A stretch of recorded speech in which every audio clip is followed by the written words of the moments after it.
সেই জেহাদি তামান্না আছে না আমাদের মধ্যে? জোরে পান না মরতে রাজি না?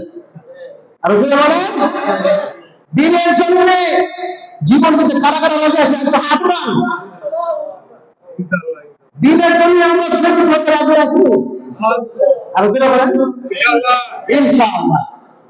কারণ মুসলমান আল্লাহ রাস্তায় জিহাদ করবে। কার রাস্তায় জিহাদ করবে? আল্লাহ রাস্তায় জিহাদ করবে। পৃথিবীর মধ্যে যুদ্ধ চলতেছে কিনা? মুসলমান এবং কাফিরদের মধ্যে মুসলমানদের সব সময় সেই মনোভাব থাকতে হবে, যখনই জিহাদের ডাক আসবে, যখনই যুদ্ধ খরচ হয়ে যাবে, সব কিছু নিয়ে যুদ্ধের ময়দানে ঝাঁপিয়ে পড়বে।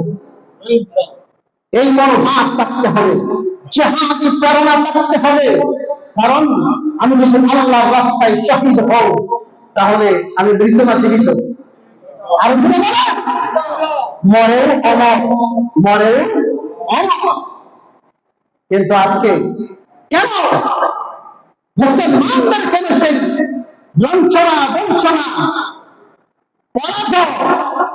কেন? রাসূল কারীম সাল্লাল্লাহু আলাইহি ওয়াসাল্লাম হাদিস শরীফে ইরশাদ করেছেন, তিনটা কারণে আজকে বিশ্বের মুসলমানদের পরাজয়। এত সংখ্যক মুসলমান থাকার পরেও ছোট্ট একটা ইসরায়েল, ছোট্ট একটা ইসরায়েল বিভিন্ন দেশে মুসলমানদের উপর আক্রমণ করে, মুসলমানদের উপর নির্যাতন করে। এত মুসলমান থাকার পরেও কারণ কি? আমাদের এই মুসলমানদের মধ্যে মুসলমানিত্ব পরিপূর্ণভাবে নাই। তো দুই কারণে বলেছেন মুসলমানরা পরাজিত হবে, লাঞ্ছিত হবে। একটা হলো দুনিয়া ওয়া কারাহিয়াতুল মাউত। দুনিয়া এক নম্বরে মুসলমানদের মধ্যে যেমন দুনিয়ার ভালোবাসা আসবে, লোক লালসা আসবে, বাড়ির লোক, গাড়ির লোক, নারীর লোক, সম্পদের লোক যখন ঢুকবে। দুই নাম্বার, মুসলমানরা যখন ইমানদাররা যখন মৃত্যুকে ভয় পাবে, তখন তারা পরাজয় বরণ করবে, তখন তাদের লাঞ্ছনা বঞ্চনা চলে আসবে, তারা লাঞ্ছিত হবে। আজকে তো এই দুইটার বেশি ঠিক নজর রাখো। আর যদি বলে মুসলমানরা সৌদি আরব, আরব কান্ট্রিতে তারা বিলাসিতা দেখত, বিলাসিতা দেখত। এই জন্যই আমাদের প্রত্যেকেরই সবসময় অন্তরে কি থাকতে হবে? শহীদি তামান্না রাখতে হবে। এত মর্যাদা আল্লাহ শহীদের দিয়েছে। জিহাদের স্পৃহা আগ্রহ অন্তরে রাখতে হবে। যখনই ঢাক আসবে তখনই যেতে প্রস্তুত, ঠিক কিনা জোরে গান? আল্লাহ তাআলা সকলকে কবুল করুন। বলতেছিলাম শহীদদের জন্য নবীজি রহমত, মুজাহিদদের জন্য নবীজি রহমত। ঠিক এইভাবে প্রত্যেকটা জিনিসের জন্য নবীজি রহমত।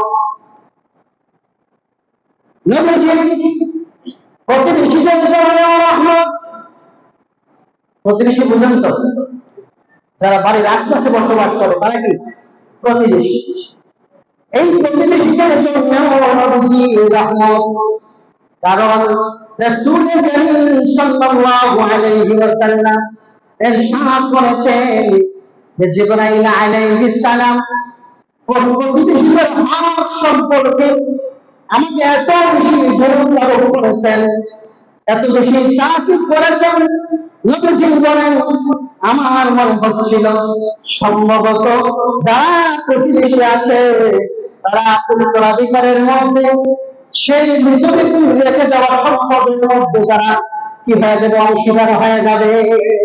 আমার এমন ভয় হচ্ছিল।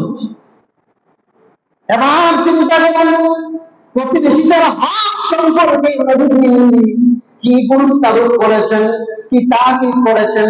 কিন্তু দুঃখের বিষয় হলো আজকে আমরা প্রতিবেশীদের খবর নেই না, ঠিক কিনা জোরে বলেন?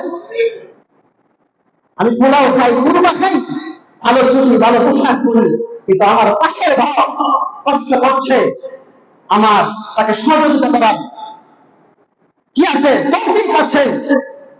আল্লাহ আমাকে অর্থ সম্পদ দিয়েছেন, কিন্তু একবার জিজ্ঞাসা করবেন কি খবর তোমার, কিভাবে চলছো, তোমার সবকিছু আছে কিনা, কোনো প্রয়োজন আছে কিনা জিজ্ঞাসাও করবে। অথচ আল্লাহ তাআলা পবিত্র কোরআনের বিভিন্ন আয়াতে প্রতিবেশীদের হক সম্পর্কে আলোচনা করেছেন, নির্দেশ দিয়েছেন।